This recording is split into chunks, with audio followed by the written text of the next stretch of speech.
walked out of my house one day and I saw a man who was going my way. I said, "Hey, what's that on your head?" The letters were white. The hat was red. "That's my MAGA hat." He smiled.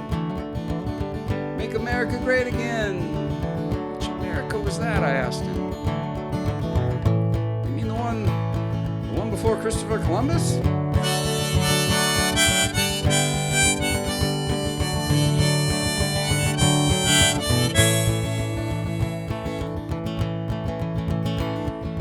I remember not too long ago, to be an American, you had to show, if you loved your country tried and true, you had to show them how your blood ran.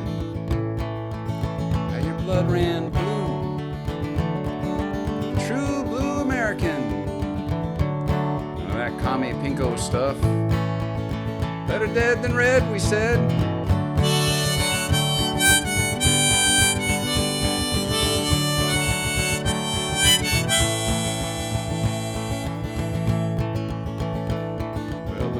His neck were about to burst. He pulled out a gun and said, "America first." I saw a bunch of those red hats coming. I said, "Excuse me, sir. I best be running." I couldn't find my car, though. I thought, might have to hotwire a Tesla. Thank God for Elon. Can I get a salute?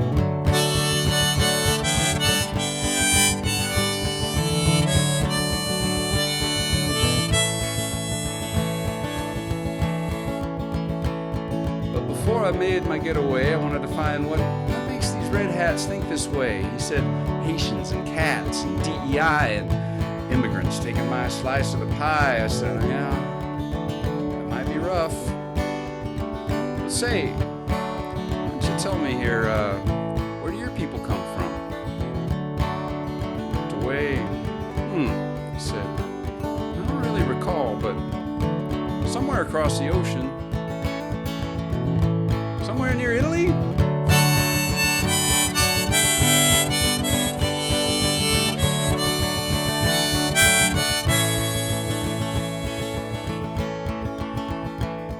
Well, to see what this MAGA stuff's about and what makes those red hats jump and shout, I went along to a Trump convocation.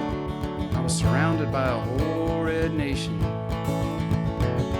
But I got up close, and I gotta say, Mr. Trump, please don't take this the wrong way, but I started to wonder if being around all that red made you so orange. Strangest thing I've ever seen. Orangest man I've ever seen.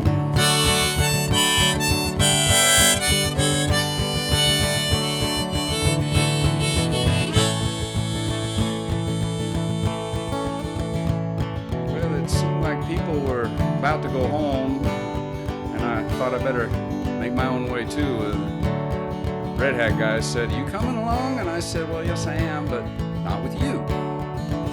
See, my wife says red's not my color, and well, if I change my hat, I've got to change my pants. If I change my pants, I'll have to change my socks. And if I change my socks, I'm going to have to change... Oh, looky there. Change my underwear. Just change your pants, George. Shout out to Beethoven.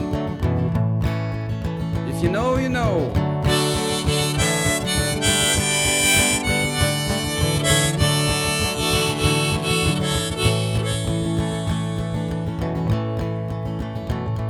Just then a time machine took me back to the day when the John Birch Society was putting reds away, and I know I shouldn't have opened my mouth, but I took one look at him and the words came out, "Mr. Birch, you know, someday this whole great country ours, it's just gonna be crawling with reds."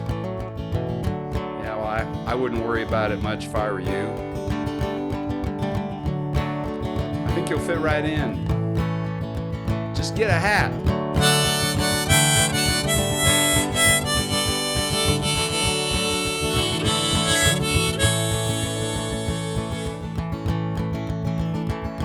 I've just got one last question here.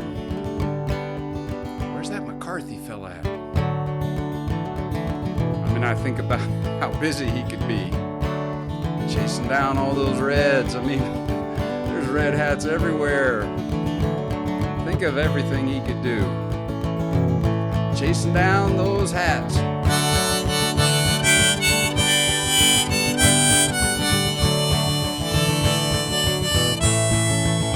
He'd say, lock 'em up,